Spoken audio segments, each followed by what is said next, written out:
All right, this is for the adapter kit for the Big Lebowski. You require one adapter kit and one, which you order from me, and one Type 7 LED kit from speakerlights.net from Doug. It's a Type 7. And what you get out of that is you get two LED frames like this. Oops.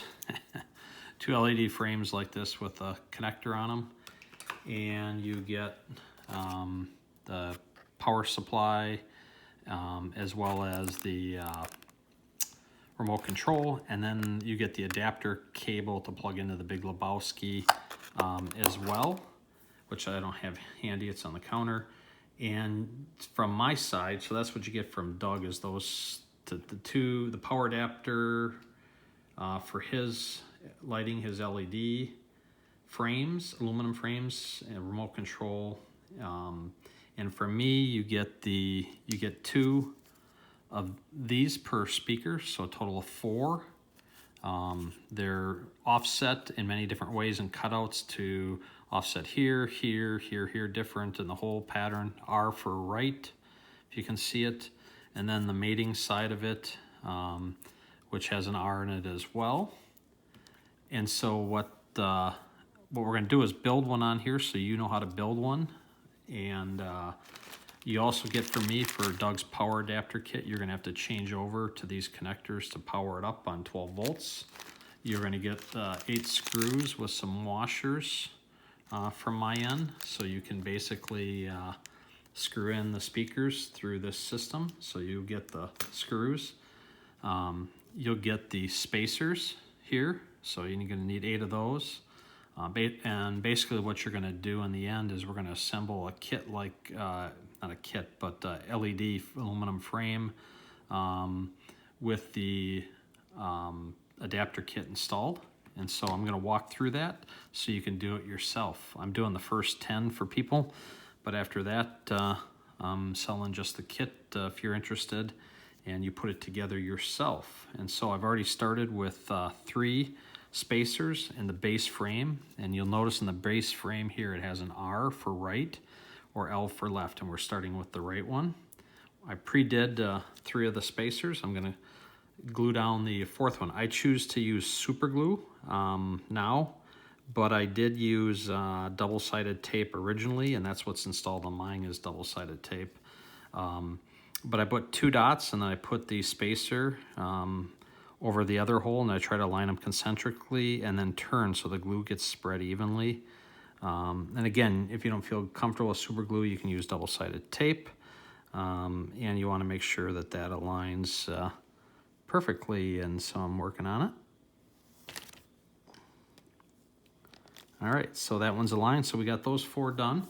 What we need is the top, and if you notice, the top has the R in it, but it's actually underneath, and it's also got laser etched the circles, and same on the bottom side. Where it's laser etched here is where the spacers go and the glue goes. And then the R and the 2 R's align in the corner here. Hopefully you can see that, but the 2 R's align when the kit's together with the aluminum frame in it. All right, so the first, not the first step, but the next step basically is to get the aluminum frame on. And again, you can use double-sided tape, but I choose to use super glue. And this connector here, always goes where the R or the L is. And so basically we're going to put it on like that. But in order to put it on like that, I put it on, but then I turn it over so I can see it before I put the glue down. So I take that off, and I'm going to put the glue in the 4 corners here. And before I do, it's important to note that you're going to put glue on each of the holes or tape, and this one here you only do it on one side, obviously because of the cutout, which is needed. That cutout's needed for the video shield. There's a metal video shield, so I'm going to put a little glue on each corner, and hopefully you guys can see this. Again, double-sided tape works really well too, so it's a choice of what you want to put and use for an adhesive. Doesn't have to look the prettiest because these are going to get used in, let me take the tape off there. These are going to get used in the back of the speakers, so no one will see them. You want to make them look good, though, right? So I'm doing that right now, making sure these line up on all four sides of Doug's speaker frame, his aluminum frame. I asked Doug to make them, by the way, but as you can imagine, Big Lebowski's not a high-running machine. So based on that, he wasn't going to make a bunch of these for Big Lebowski just because there's no real volume. You know, think of AC/DC where they made, I don't know, 5,000 machines, and he sells, you know, to 1% of the people, speaker lights, type of thing. All right. Big Lebowski, you know, 1% of, what, 200 machines right now, maybe up to 500 someday, hopefully. So we have a good community. All right, so we're going to go ahead now that we got the base secure, the four spacers secure, we're going to put the top on. This is probably the trickiest part of all of it, to align it. But once it's aligned, it goes fairly easy. So I'm going to go back to my super glue. Again, you guys go to your super glue or your double-sided tape. So I'm just going to get a little super glue on each of these areas. I put like a bubble, is what I'm trying to do here.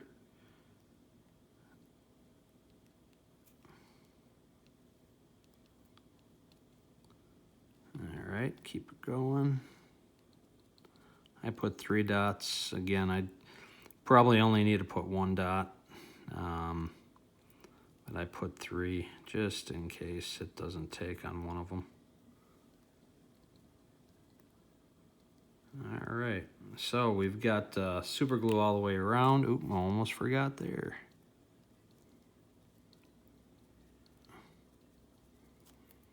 All right, so I am going to, I want a little more on that. All right, so the next step here is to then assemble the R goes to the R. Remember, the R goes to the connector. So you've got to assemble the top and align it, align the 4 holes. So I just kind of look over it, and when I feel really good about the 4 concentric holes being aligned, I'm checking them out. All right. I then apply pressure, and I hold for about 30 seconds. It'll glue most of it down, but I set it aside for another 5 minutes just to make sure everything dries between the aluminum frame and the adapter shield or adapter kit that I have. But really, the spacers that are plastic and the acrylic plastic frames here, acrylic cutout circles, that really sandwiches everything nicely, and then the glue basically sandwiches that aluminum frame in there. All right, we're just going to hold it for a minute longer, and not a minute longer, a few seconds longer here, and kind of go with that. And I'm going to set that one aside for a minute, and I'm going to reintroduce the other one I did a minute ago. And what I want to do here is Doug tape the one side, but depending how you install this, I'm going to tape the other side associated with it. So I just want to make double sure we don't get any shorts. And so I put it over that area and make sure it's kind of over that edge of the frame as well. So if this ends up coming back, it's not going to bite into it. Try to just minimize that. So bottom line, this one is done. It's sandwiched. Yeah, it looks pretty decent. A little bit of super glue in the corners probably could have come out a little bit nicer on this one. Hard to do one-handed. The other ones came out a little better, like this one here. That one I was originally videoing, and glue kind of blew up in my hand, the bottle. But as you can see, nice. The 4 corners done, the sides done, the base. You got a little bit of super glue here. All 4 of these hold in. Again, you can do it with double-sided tape. All right, so now you got 2 of these ready to go, and you got the rest of Doug's kit. You can go to speakerlights.net and look, but it's pretty simple that these here plug in. Let me get the rest of the kit open here. Plug into here, and again, there's arrows on them that they align. You can see the arrows, and then they plug in. So you want to make sure the arrows align and they plug in. Again, put this dead center. Think of this plastic here as the back of the metal frame of Big Lebowski. You'd attach that to here. The other speaker would go over on the other side of it. You can't see in the video over here. And then you need to run the power. And so let me get a power cable. So the power cable is going to come like this for you. I have another video where it comes with this type of connector on there. I show how to clip it off and put on this style connector, which I'll show you where it plugs in. This here plugs in the base down here. So it goes in like this, and you now have both speakers connected up. I don't have this one, but say it was connected on the other side. This goes in the 12 volts of Big Lebowski, and it's plug and play. Plug in connectors, screw in the 4, take the speaker out, obviously that's in there today, the 4 screws, put this in, put the speaker on top of it, and you'll get 8 screws that are 1.5 inches long to put in the 4 through the speaker and then through the holes. And again, I can't reiterate, when you put one of these screws in, let me demonstrate it here. I have another video, but you put it in, let's say the speaker was here, it's my finger, and it goes in like this. You want to make sure you put your hand, if this is the wood, this piece of plastic bag, put your hand underneath, and when you screw in, keep screwing this all the way flush with the speaker in there. It should not poke through the wood. It's been measured, but triple make sure you keep your finger there while you're screwing it in place. Get one, kind of like lug nuts on a car, get one, almost all the way down, then do the opposite corner and so forth. Make sure you just all along put your finger underneath that for double sure. Again, it's all measured, but I don't want anyone destroying their game for whatever reason. So the other thing you can do is if you don't trust it, go up to the side of the speaker. Now I'm turning this, but say this was your wood speaker panel. You can see like this how much depth you got in the speaker panel. I think is 3/4 inch or something like that. And then obviously there's some height here to the speaker and the speaker kit, and then this would show you the depth of how far it would go through. Again, it's been measured several times, installed on my game, works fine, but I don't know if these are all standard games, type of thing. I believe so, but anyway, I'm going to ship out the first 10 kits. If those go successful, I'll have 100% guarantee that it'll probably work on any of the Big Lebowskis. Thanks much. Bye.